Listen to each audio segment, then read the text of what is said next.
वज्र समाना, प्रेम ते प्रकट होई में जाना। हम क्या सोचते हैं कि हम ये काम कर लें कोई नहीं देख रहा, हम ये पाप कर लें कोई नहीं देख रहा। आज का मनुष्य क्या करता है? पुण्य प्रकट करता है और पाप प्रकट नहीं करता कि मैंने किसका बुरा किया, मैंने किसका, मेरे हाथों बुरा हो गया। और जरा सा पुण्य कर देगा तो सोचेगा कि मेरा नाम हो, मेरा नाम हो। इसलिए प्यारे, पुण्य को कभी प्रकट मत करना, पाप को प्रकट करना। क्यों? क्योंकि अगर पाप को प्रकट करोगे तो तुम्हारा पाप नष्ट हो जाएगा। श्री राधा। यही बात वो धुंधली के साथ थी। धुंधली दूसरों का बुरा करती थी। एक दिन आत्मदेव जी के यहाँ पर एक संत जी भिक्षा लेने के लिए आए कि भिक्षा देहि कृपावलंबन करी, माता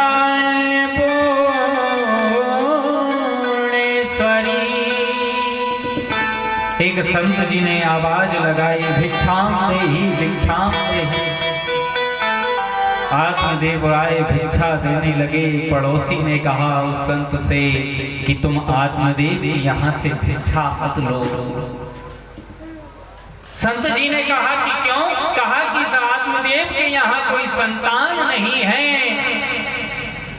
इसके यहाँ ये तुलसी का पौधा लगा है, ये भी सूख जाता है। इसके यहाँ एक गाय है, उसने भी अभी किसी बछड़े को जन्म नहीं दिया। इसके पुण्य को भगवान भी स्वीकार नहीं करते। जब ये सुना तो महाराज संत जी ने भिक्षा लेने से मना कर दिया आत्मदेव के हाथ से। आत्मदेव रोने लगे। रोते रोते भगवान के मंदिर में पहुंच गए और भगवान से कहा कि गोविंद, आज मेरे लिए संसार वालों की शब्दों को सुनना पड़ रहा है। मन में विचार करते आत्मदेव ने कहा कि अब मैं जीकर क्या करूंगा? मैं अपने प्राणों को त्याग दूंगा। अपनी पत्नी धुंधली से कहा कि धुंधली, मैं अपने प्राण त्यागने के लिए जा रहा हूं। और आत्मदेव एक नदी के किनारे पर पहुंच गए। नदी के किनारे पर पहुंचने के बाद आत्मदेव प्राणों को त्यागने लगे। इतने में एक संत जी आए। संत जी ने आत्मदेव से कहा, ये तुम क्या कर रहे हो? कहा आत्मदेव ने कि मैं अपने प्राण त्यागना चाहता हूं। तो संत जी ने कहा कि तुम अपने प्राण क्यों त्यागना चाहते हो? कहा कि मेरे यहाँ संतान नहीं है। जब ये कहा आत्मदेव ने तो संत जी ने कहा कि तुम्हारे यहाँ पुत्र नहीं है तो अच्छा है, कम से कम तुम भगवान को अपना पुत्र मान लो तो तुम भवसागर से पार हो जाओगे। तुम भगवान को पुत्र मान लो। आत्मदेव ने कहा नहीं, मेरा पुत्र होगा तो मेरे लिए भवसागर से पार करा देगा। अब मन में विचार करना, क्या पुत्र हमारे लिए भवसागर से पार कराता है? किसी का पुत्र किसी के लिए भवसागर से पार नहीं कराता। किसी का पुत्र किसी के लिए वैतरणी पार नहीं कराता। व्यक्ति के किए हुए कर्म उसके लिए भवसागर से पार कराते हैं। किसी का पुत्र किसी के लिए भवसागर से पार नहीं कराता। हम जैसा कर्म करेंगे उसी प्रकार हमारे लिए सदगति और दुर्गति प्राप्त होगी। आज यही बात आत्मदेव से कहा संत जी ने कि अरे एक जन्म क्या, 7 जन्मों तक तुम्हारे यहाँ संतान का योग नहीं है। एक जन्म की बात करते हो। आत्मदेव ने कहा कि जब 7 जन्मों तक संतान नहीं है तो मैं यहीं पर अपने प्राण त्याग दूंगा और इसका पाप संत जी आपके लिए लगेगा। अब संत जी मन में विचार करने लगे, क्या करूं, ये यहीं पर प्राण त्यागने वाला है। तो संत जी ने एक फल आत्मदेव के हाथ में दे दिया और कहा कि अपनी पत्नी को खिला देना, तेरे यहाँ एक पुत्र जन्म लेगा। अब ध्यान से सुनना, आत्मदेव के यहाँ संतान नहीं है जब भी आत्मदेव रो रहे हैं। आगे कथा आएगी, संतान हो जाएगी, पुत्र हो जाएगा, इसके बाद भी आत्मदेव रोएंगे। मतलब रोना नहीं बेटा आत्मदेव जी का। अब फल लेकर घर आए, धुंधली के लिए कहा कि धुंधली ये फल दिया है एक संत ने, इस फल को पा लेना, हमारे यहाँ पुत्र होगा। ऐसा कहकर चले गए। धुंधली की बहन आई, धुंधली ने अपनी बहन से कहा कि देख बहन, एक संत ने फल दिया है मेरे पति को और कहा कि इसको पा लेना, पुत्र हो जाएगा। तो धुंधली की बहन कहने लगी, बहन मैं तुझे क्या बताऊं, अगर तूने इस फल को पा लिया तो हो सकता है इस फल में कुछ जहर मिला हो तो तेरी मृत्यु हो जाएगी। तू मर गई तो फिर इस संसार की संपत्ति को कौन सुख भोगेगा। अब धुंधली की बहन उससे ज्यादा बुद्धिमान थी, तो उसने कहा क्या करें, कहा इस फल को इस गाय को खिला दे। और वो फल धुंधली ने गाय को खिला दिया और कहा कि तू अपने पति से झूठ झूठ कह देना कि मैंने उस फल को पा लिया और तू गर्भवती होने का नाटक करना, मेरे यहाँ एक पुत्र जन्म लेने वाला है, तू उस पुत्र को ले लेना मुझसे और बदले में मेरे लिए बहुत सारा धन दे देना। देखो भगवान की लीला क्या है, जहां पर धन है वहां पर खाने वाला नहीं है और जहां पर खाने वाले हैं वहां पर धन नहीं है। धुंधली की बहन जो थी उसके पास धन नहीं था, तो महाराज आत्मदेव ने कहा धुंधली से, तो धुंधली ने कहा कि मैंने फल पा लिया। समय व्यतीत तो होता गया और महाराज समय पाकर धुंधली की बहन के यहाँ पुत्र ने जन्म लिया। अर्धरात्रि में धुंधली की बहन आई, अपनी बहन धुंधली के लिए पुत्र देकर बदले में धन लेकर चली गई। आत्मदेव प्रसन्न होने लगे कि बधाई हो, मेरे यहाँ पुत्र हुआ है, पुत्र हुआ है। आत्मदेव बहुत खुश होने लगे और जब आत्मदेव प्रसन्न हुए, प्रसन्न होने के बाद जो फल गाय के लिए खिलाया था, समय पाकर गाय ने भी एक बछड़े को जन्म दिया, अर्थात एक मनुष्य को जन्म दिया। जब ये सनत कुमारों ने कहा कि गाय ने एक मनुष्य के लिए जन्म दिया, तो नारद जी कहने लगे क्या ऐसा भी हो सकता है कि गाय कभी किसी मनुष्य को जन्म दे। लेकिन सनत कुमार कहने लगे वो संत के फल का प्रभाव था। संत जी ने कहा था आत्मदेव से कि ये फल तुम अपनी पत्नी को खिलाना, लेकिन धुंधली ने वो फल गाय को खिला दिया, इसलिए वो संत के फल के प्रभाव से गाय ने भी एक मनुष्य को जन्म दे दिया, जिसके कान गौ के समान थे। महाराज समय पाकर नामकरण संस्कार कराया गया। धुंधकारी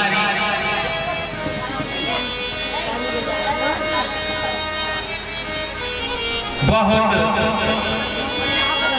जब दोनों पुत्र आत्मदेव की यहाँ हुए तो धुंधली ने कहा कि मैं अपने पुत्रों का नामकरण संस्कार करूंगी। तो आत्मदेव ने कहा कि बिल्कुल करिए। तो कहा रखिए। तो कहा कि मेरा नाम धुंधली, तो मेरे पुत्र का नाम धुंधकारी। तो आत्मदेव ने कहा कि अरे धुंधली तू कैसा नाम रख रही है, कम से कम अच्छा नाम तो रख, हमारे लिए हमारे पुत्रों का नाम अच्छा रखना रखना चाहिए। भगवान के नाम से रखें तो कम से कम भगवान का नाम लेते रहेंगे। आगे कथा आएगी।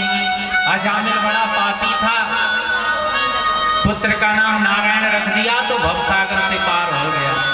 लेकिन आजकल के नाम तो अब राधे राधे सभी जानते हैं, लेकिन भगवान का नाम रखो। किसी भी तरह अपन अपने पुत्र को कितनी बार याद करेंगे दिन में, कितनी बार भगवान को याद नहीं करेंगे। लेकिन यहाँ वहां से पुत्र का नाम लेंगे तो वो भगवान का नाम होगा। तो भगवान भी सोचेंगे चलो इसने मेरा नाम तो लिया, अंत समय में वो भवसागर से पार करा देंगे। अब महाराज बहुत समझाए कि नहीं, मैं तो धुंधली, मेरा नाम है तो मेरे पुत्र का नाम धुंधकारी होगा। और जो गाय ने जिसको जन्म लिया था उनके कान गौ के समान थे, उनका नाम गोकर्ण रखा गया। बोलिए गोकर्ण महाराज की। अब महाराज गोकर्ण और धुंधकारी दोनों बड़े हुए। गोकर्ण जी भगवान का भजन करने में लग गए, बड़े ज्ञानी हुए। और धुंधकारी गलत संगति में पड़ गया, अत्याचार करने लगा, पाप करने लगा। एक दिन उसने जुए में पूरा धन हार गया, घर का सारा पैसा हार गया। अपने पिताजी से कहा कि मेरे लिए धन दो, तो पिताजी ने कहा कि मेरे पास अब धन नहीं है, मेरे पास धन नहीं है। पिताजी के लिए लात मार दी, अब सब कह दिए धुंधकारी ने। ध्यान से सुनना, जब अब शब्द कहे आत्मदेव जी से धुंधकारी ने, तो महाराज आत्मदेव रोने लगे। और आत्मदेव ने रोते रोते अपने घर का परित्याग कर दिया। गोकर्ण जी ने कहा पिताजी, जब संतान नहीं थी जब भी आप रो रहे थे, और जब संतान हुई जब भी आप रो रहे हैं। जब पुत्र नहीं था जब भी तो आप रो रहे थे, और जब पुत्र हुआ जब भी आप रो रहे हो। आपका जीवन से रोना दूर नहीं हुआ, क्यों? सनत कुमार कहते हैं कि रोना उसका दूर होता है, दुख उसका दूर होता है जो भगवान के सहारे होता है। तो कहा कि वन में जाओ, भगवान का भजन करो, जब तुम भव सागर से पार हो सकोगे। आत्मदेव जाने लगे और आत्मदेव जी भगवान का ध्यान करते हुए, संतों का ध्यान करते हुए गाते हुए जा रहे हैं। और आत्मदेव जी के नेत्रों से आंसू बहते। बात है, अगर मैं पहले ही भगवान के सहारे हो जाता तो मेरे लिए जीवन में इतना रोना नहीं पड़ता। आज आत्मदेव जी भगवान को याद कर रहे हैं। आत्मदेव जी गाते हुए जा रहे हैं कि संतन के संग लाग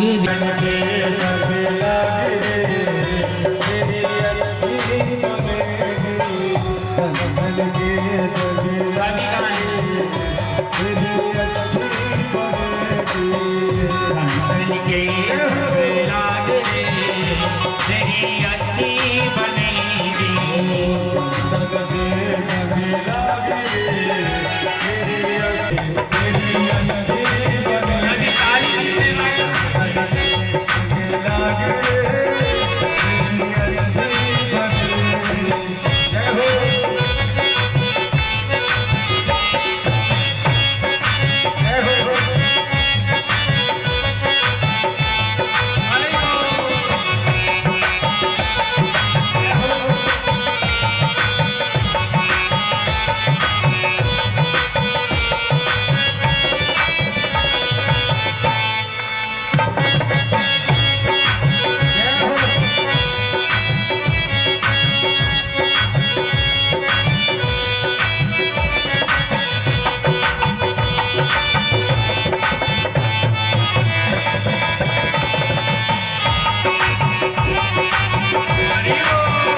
सुमिरन में जाग रे, हरि सुमिरन में जाग रे, तेरी अच्छी बनेगी बन के, तेरी अच्छी बनेगी।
भक्तवत्सल भगवान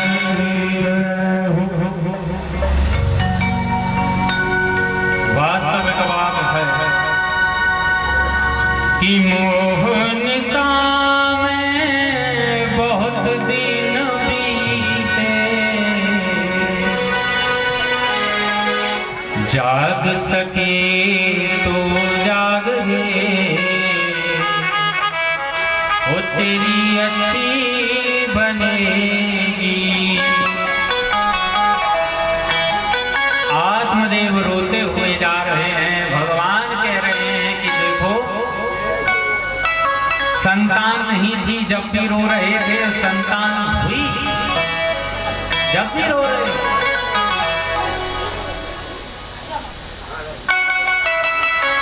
किसी को पुत्र सुख प्राप्त हो जाए, ये बड़े भाग्य की बात है।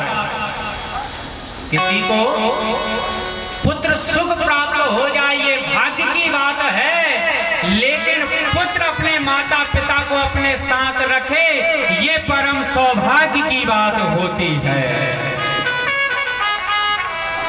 यही बात आत्मदेव के साथ हुई। संतान नहीं थी जब भी रो रहे थे, हो जाए पुत्र हो जाए। हुआ तो जब भी रोते हुए बन में जा रहे।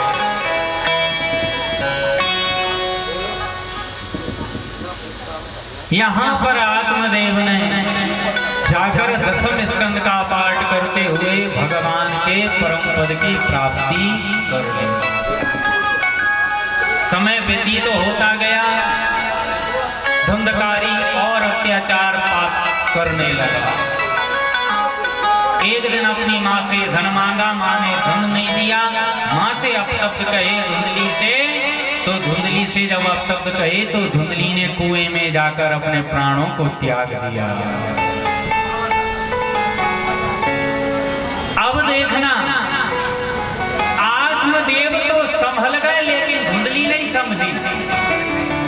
धुंधली क्यों नहीं संभली?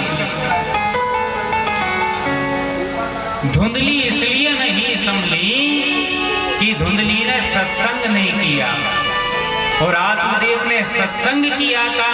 इसके कारण जो सत्संग करता है वो संभल जाता है और जो सत्संग नहीं करता वो भवसागर में डूब जाता है। बिन सत्संग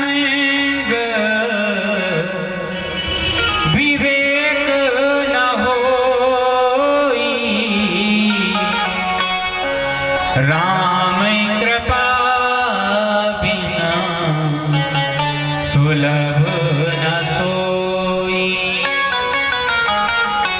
बिन सत्संग के कभी विवेक नहीं होता। यहाँ बहुत अंधकारी और पाप करने लगा। 5 गणिकाओं को लेकर आ गया। 5 गणिकाओं को जब लेकर आया तो धुंधकारी ने एक दिन एक राजा के यहाँ चोरी की, धन ला कर दिया गणिकाओं को।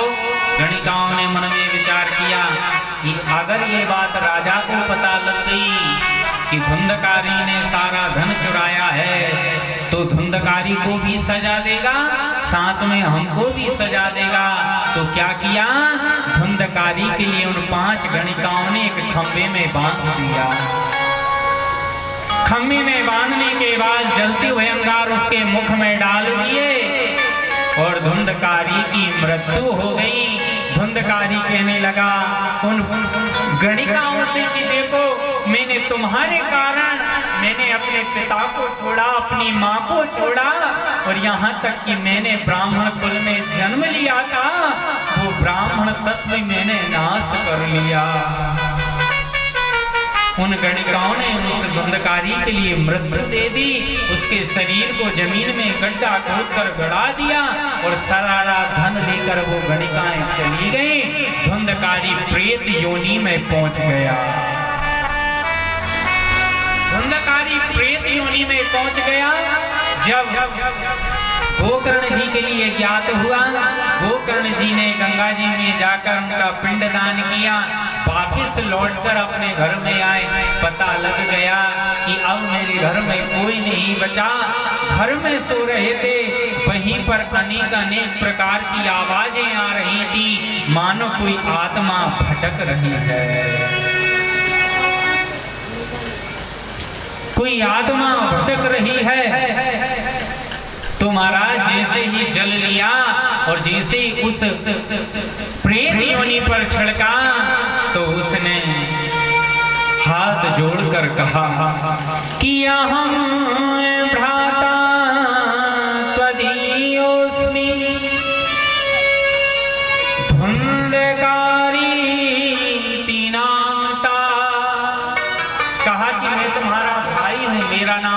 धुंधकारी है, मैं प्रेत योनि में पहुंच गया।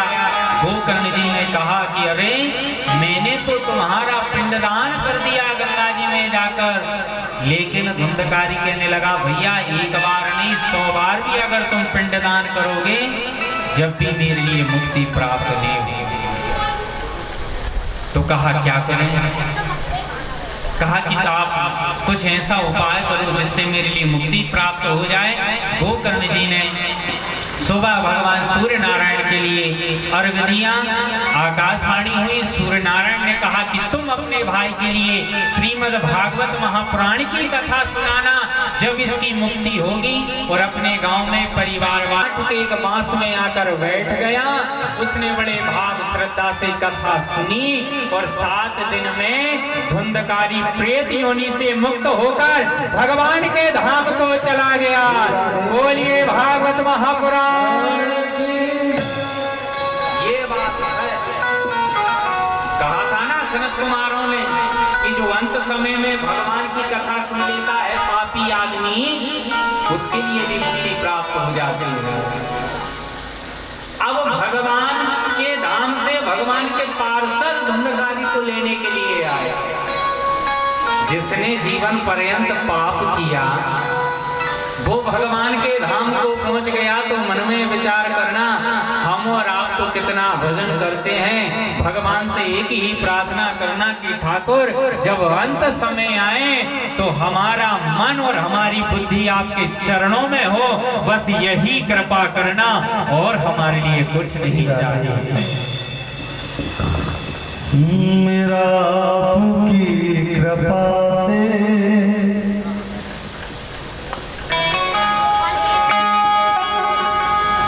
सबका हो रहा है।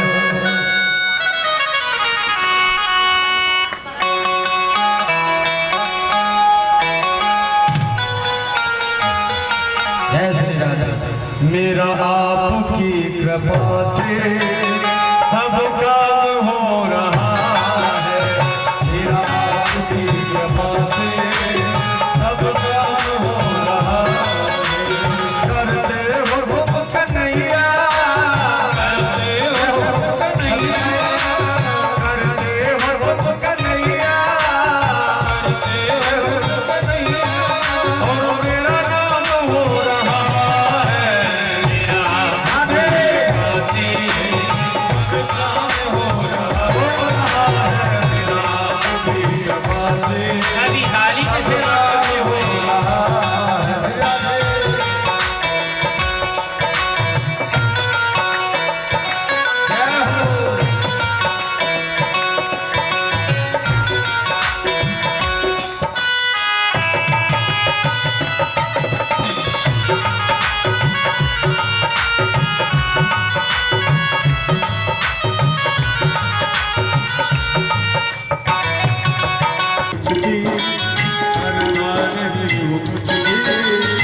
देखिए भैया, ऐसा लगता है कि बिजोरी के जो भक्त लोग हैं वो ताली बजाने में ज्यादा विश्वास नहीं रखते। लगेगा गोविंद के लिए ताली बजा लो तो 84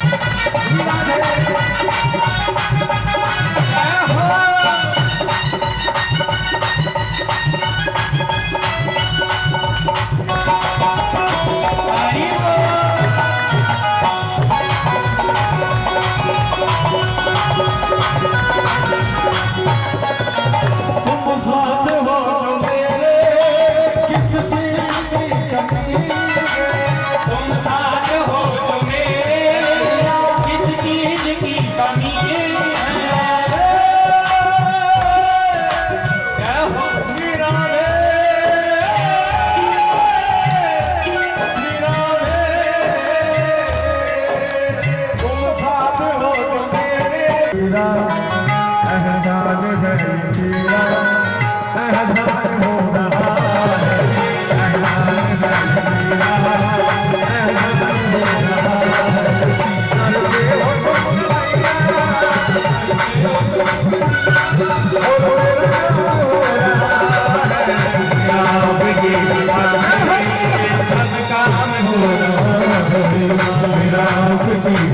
से सब काम होता है।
बोलिए भक्तवत्सल भगवान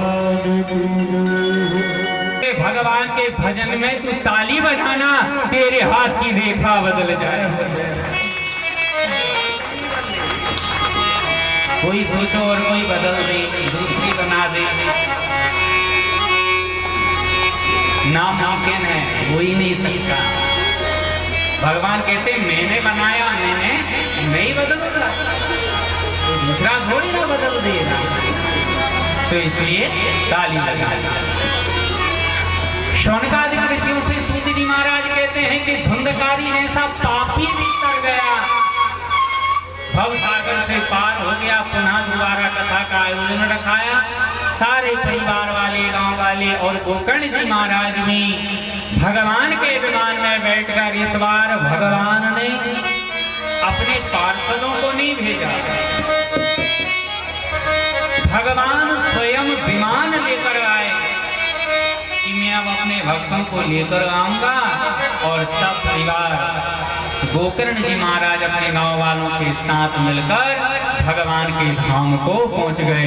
बोलिए भागवत महापुराण की जय। सुखदेव मुनि राजा परीक्षित से कहते हैं कि श्रीमद् भागवत महापुराण का जो आयोजन कराता है वो बड़ा भाग्यशाली होता है। श्रद्धा और भाव से जो कथा श्रवण करने के लिए आते हैं वो भक्त भी बड़े भाग्यशाली होते हैं। श्रद्धा के अनुसार बड़े भाव से हमारे लिए भगवान की कथा श्रवण करना चाहिए। मन में विचार करना, धुंधकारी जैसा पापी भी जब भगवान की कथा श्रवण कर सकता है, हम और आप तो पुण्य आत्मा हैं जो बैठकर भगवान की कथा श्रवण कर रहे हैं। ठाकुर जी हमारे ऊपर भी कृपा करेंगे। श्री राधे। लेकिन भाव होना चाहिए, श्रद्धा होना चाहिए। आगे परीक्षित के जन्म की कथा आती है। शौनकादि ऋषियों से सूत जी महाराज कहते हैं कि यदा मृदे को रव सृजयाना यस्याह सर्वं जोसं ससर्वं। आप सभी जानते हैं शौनकादि ऋषियों से सूत जी महाराज कहते हैं कि संतों की कृपा होना भी अति आवश्यक है। मैं परीक्षित के जन्म कर्म की कथा सुना रहा हूं, लेकिन एक बात याद रखना, जिसके जीवन में भगवान का नाम नहीं है उसका जीवन किसी काम का नहीं है। व्यास जी ने 17 पुराणों की रचना कर दी। कितने? 17 पुराणों और 4 वेदों की रचना कर दी व्यास जी ने और महाभारत जैसे ग्रंथ की भी रचना कर दी, लेकिन व्यास जी का असंतोष दूर नहीं हुआ। मन में विचार करना, संसार में शांति नहीं है। हम संसार में शांति को ढूंढते हैं। आजकल किसी से भी पूछो और भैया आप कैसे हो, ठीक है, ज्यादा शांति तो नहीं है लेकिन चल रही है, कट रही है। कोई कहेगा मैं उसकी वजह से परेशान हूं, कोई कहेगा मैं घर वालों की वजह से परेशान हूं, कोई कहेगा पुत्र की वजह से परेशान। दुखी सब, सुखी कोई नहीं है। हाँ, कोई ये कहते कि मैं सुखी हूं, ऐसा हो ही नहीं, सुखी कोई नहीं है। तो सुखी कौन है आप जानते हो? सुखी कौन है? कि दीन कहे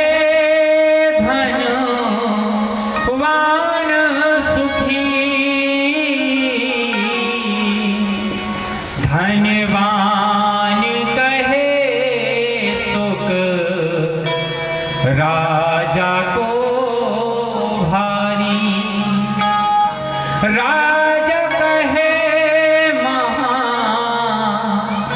राजा सुखी, महाराजा कहे सुख इंद्र को भारी, इंद्र कहे चतुरानन को सुख, ब्रह्मा कहे सुख विष्णु को भारी, तुलसीदास विचार कहे,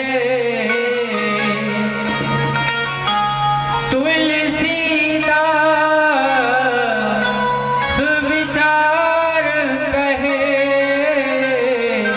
हरि भजन बिना सब जीव दुखारी, हरि भजन बिना सब जीव दुखारी। भगवान के भजन के बिना पूरा जीव दुखी। भगवान ये नहीं पूछेंगे जब हम जाएंगे ना, भगवान के पास जब हम जाएंगे और भगवान हमारा वही खाता देखेंगे, चेक करेंगे, तो उस समय भगवान ये नहीं पूछेंगे कि तेरे पास कितनी एकड़ जमीन थी, तेरा बैंक बैलेंस कितना था, तेरे पास सोना कितना था, तेरे पास चांदी कितनी थी, तेरे पास बेटे कितने थे, तेरा परिवार कितना बड़ा था। भगवान ये नहीं पूछेंगे। भगवान कहेंगे कि तूने मेरा कितना भजन किया, वो बैलेंस तेरे पास कितना है, राधे राधे, वो बैलेंस कितना है। उस समय हम अपना सिर नीचे करेंगे, भगवान से कहेंगे अब क्या का बैलेंस, हमने तो चकाचक बैलेंस रखा था, तो भैया ये बैलेंस तो यहीं पर रह जाएगा। ये बैलेंस अगर ज्यादा होगा ना तो बड़ी चिंता होगी, रात में सो नहीं सकूंगी, यही डर लगेगा कोई चोरी नहीं हो जाए, कोई चुरा कर नहीं ले जाए। मन में विचार करना, जिस धन से नींद उड़ जाए वो धन क्या काम का, और जिस धन से भवसागर से पार हो जाए वो धन काम का है। राधे राधे, इसलिए वो धन कौन सा है? कहा कि वो धन है भगवान का नाम, जो हमेशा हमारे साथ चलेगा। ये धन को तो पुत्र बंटवारा कर लेगा, परिवार वाले ले लेंगे, जमीन ज्यादा सबका बंटवारा हो जाएगा, लेकिन जितनी माला तुमने फेरी है उसका अधिकार सिर्फ आपका रहेगा, आपके बेटे का भी नहीं रहेगा। भगवान का भजन अगर आप करोगे तो स्वयं आपके लिए है, उस पर किसी का अधिकार नहीं होगा। और ये कमाओगे, ये धन कमाओगे तो इस पर तो बेटा कहेगा मेरा भी हिस्सा है, इस घर में मेरा हिस्सा है, इस जमीन में मेरा हिस्सा है, मैं लूंगा, देना पड़ेगा। लेकिन राम नाम का धन, उस पर किसी का अधिकार नहीं, उस पर तो सिर्फ अपना अधिकार है। और वो ही राम नाम हमारे लिए भवसागर से पार करा देगा। तो व्यास जी ने 17 पुराणों की रचना कर दी, असंतोष हो गया। नारद जी महाराज आए, नारद जी ने बताया आपने महाभारत की रचना तो कर दी, लेकिन आपने महाभारत में भगवान के नाम का प्रभाव नहीं बताया, उसमें आपने अर्थ धर्म काम मोक्ष का वर्णन किया, आपने भगवान के नाम का प्रभाव नहीं बताया। आप श्रीमद् भागवत महापुराण की रचना करो। और व्यास जी ने नारद जी के द्वारा कहने पर श्रीमद् भागवत महापुराण की रचना की। बोलिए भागवत महापुराण की। नारद जी कहने लगे कि मेरे ऊपर भी जब संतों की कृपा हुई तो मैं एक दासी के पुत्र से नारद मुनि बन गया, जो हर समय भगवान का दर्शन करता रहता है। इस प्रकार अपना पूर्व जन्म का वृत्तांत सुनाया। इसके बाद परीक्षित के जन्म और कर्म की कथा आती है। शौनकादिक ऋषियों से सूत जी महाराज कहते हैं, कौरव 100 थे और पांडव कितने थे? 5 पांडव थे और कौरव 100 थे। लेकिन पांडवों की विजय हुई और कौरव हार गए, पराजित हो गए। क्यों पराजित हो गए? क्योंकि पांडवों की विजय इस कारण हुई कि पांडवों की तरफ सत्य था, अर्थात भगवान श्री कृष्ण थे। जिसके जीवन में सत्य होगा उसकी जीवन में हमेशा विजय होगी, और जिसके जीवन में असत्य होगा वो संसार में कभी विजय प्राप्त कर ही नहीं सकता। इसलिए कहा है ना, सत्य परेशान हो सकता है लेकिन पराजित नहीं हो सकता।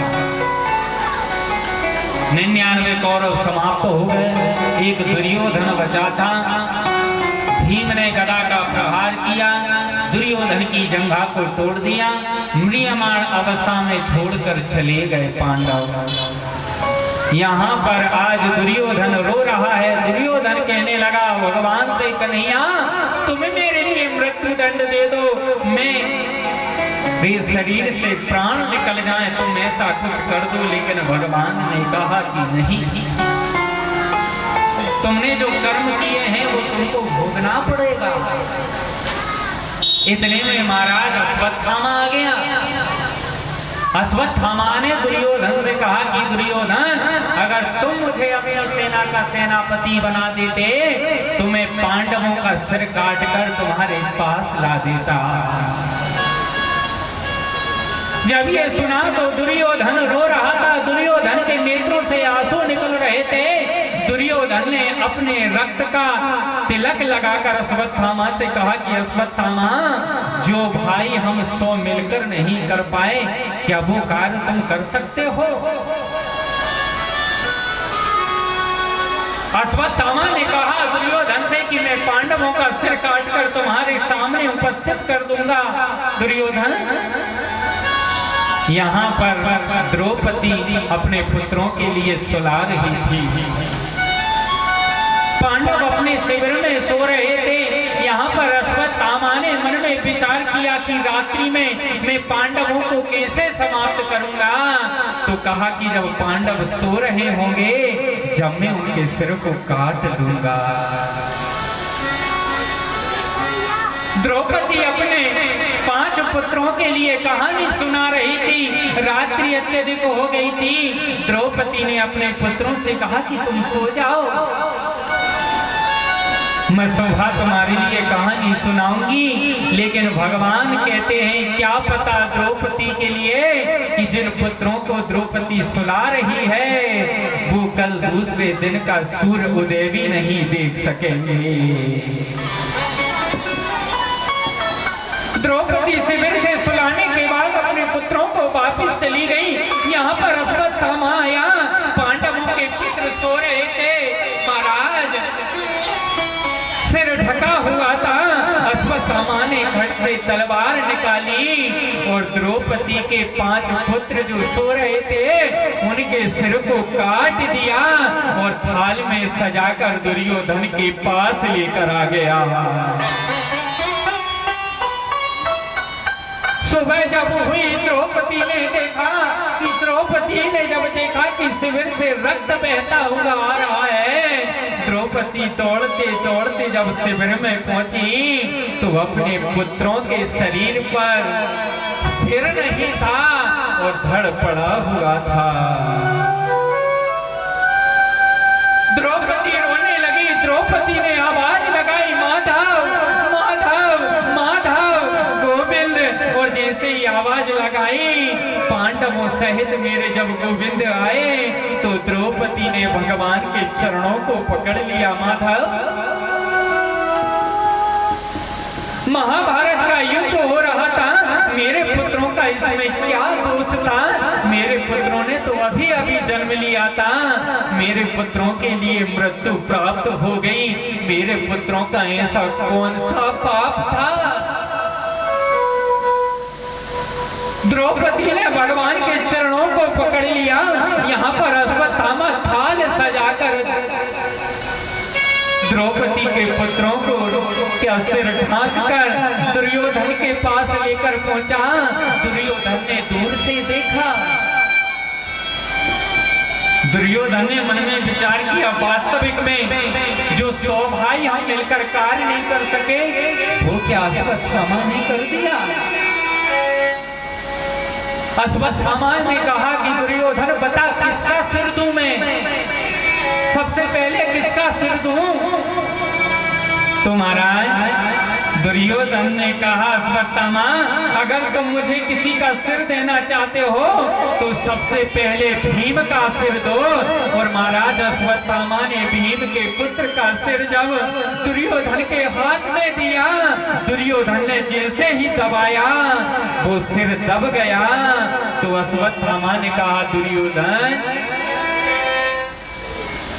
मैंने तुम्हारे लिए भीम का सिर दिया। तो दुर्योधन ने कहा, नहीं अश्वत्थामा, ये तुमने जो सिर दिया है ये भीम का नहीं उसके पुत्र का सिर है। क्यों? क्योंकि भीम का सिर इतना कोमल नहीं हो सकता।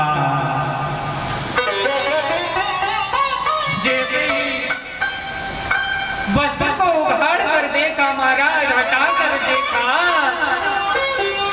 तो दुर्योधन के नेत्रों से आंसू बहने लगे। दुर्योधन ने कहा, अश्वत्थामा तूने तो हमारे कुल में किसी को जल देने के लिए भी नहीं छोड़ा।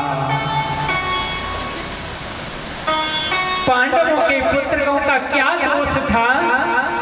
तूने तो हमारे कुल में किसी को भी जल देने के लिए नहीं छोड़ा। अश्वत्थामा तू मेरी नजर से दूर हो जा।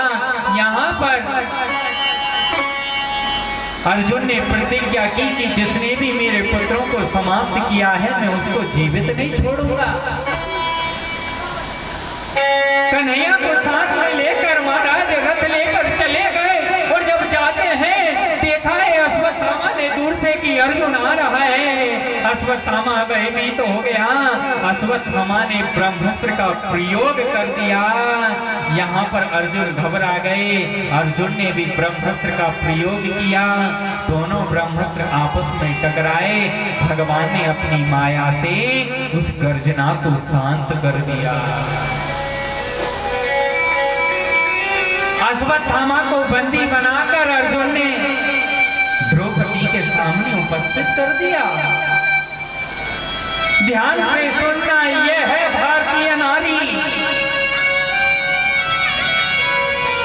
जब द्रौपदी के सामने अश्वत्थामा के लिए खंबे से बांध दिया और द्रौपदी के लिए बुलाया।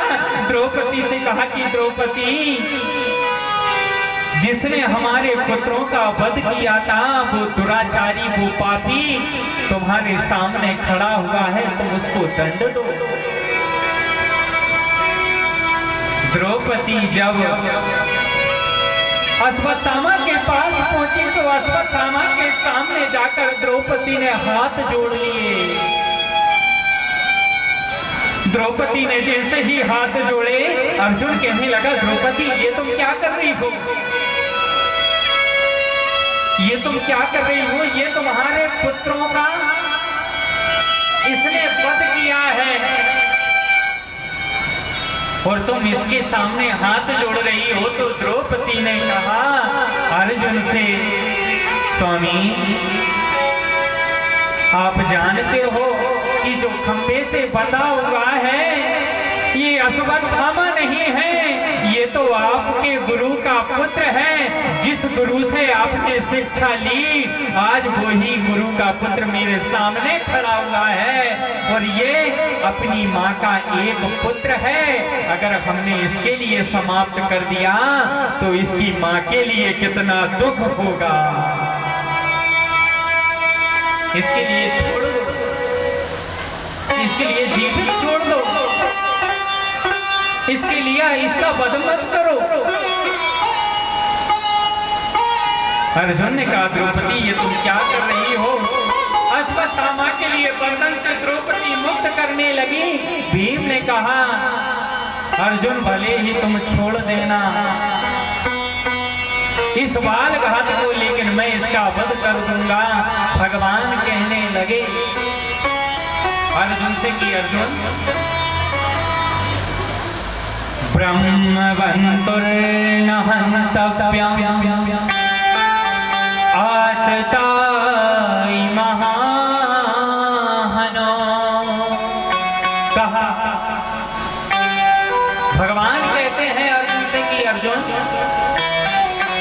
ब्राह्मण का कभी वध नहीं करना चाहिए। और अश्वत्थामा ब्राह्मण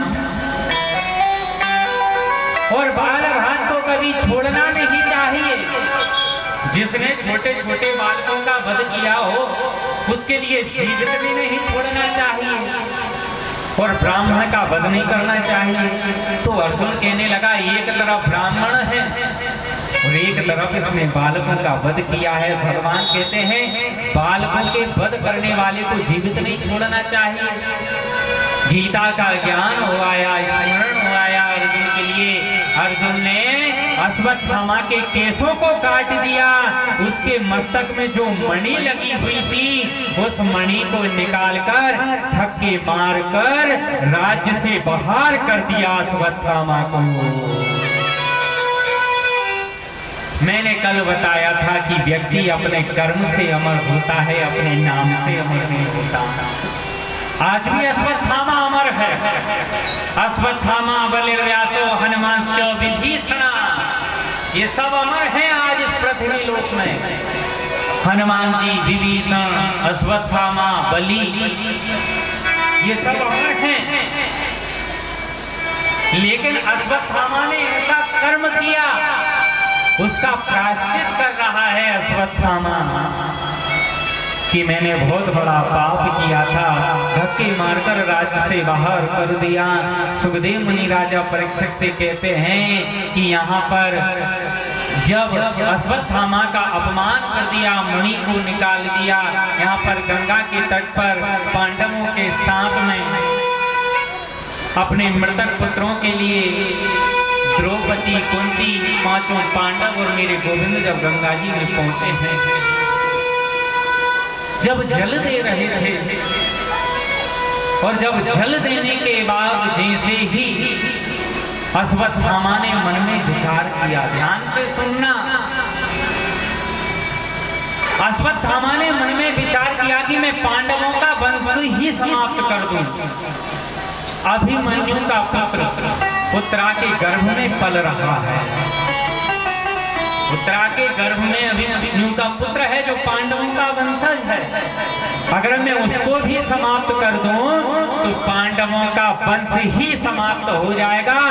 ना रहेगा बांस, ना बजेगी बांसुरी। तो महाराज क्या किया, अश्वत्थामा ने फिर पुनः ब्रह्मास्त्र छोड़ दिया।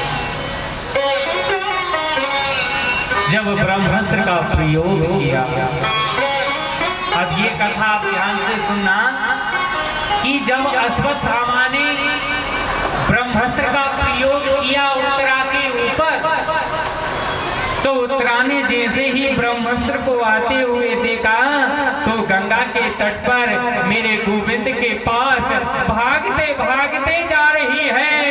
और उत्तरा क्या कहते हुए जा रही है, उत्तरा कहने लगी, जाकर भगवान के चरणों को पकड़ लिया, गोविंद मेरी रक्षा करो, मेरी रक्षा करो। उत्तरा बताना चाहती है, उत्तरा क्या बताना चाहती है, जब उत्तरा के ऊपर ब्रह्मास्त्र का प्रयोग होगा तो उत्तरा अर्जुन के पास भी जा सकती थी, युधिष्ठिर जी के पास भी जा सकती थी, भीम के पास भी जा सकती थी, नकुल सहदेव के पास भी जा सकती थी। लेकिन उत्तरा बताना चाहती है कि जब जीवन में दुख आए तो संसार वालों के पास मत जाना। क्यों? क्योंकि संसार वाले तुम्हारे दुख को देखकर और प्रसन्न होंगे। जब जीवन में दुख आए तो संसार वालों के पास मत जाना, जिसने संसार को बनाया है ऐसे ठाकुर जी के पास चले जाना तो तुम्हारा दुख समाप्त हो जाएगा, तुम्हारा दुख समाप्त हो जाएगा। उत्तरा क्या कहती है, बाबा लिखते हैं, उत्तरा दौड़ती हुई जाती है और कहती है,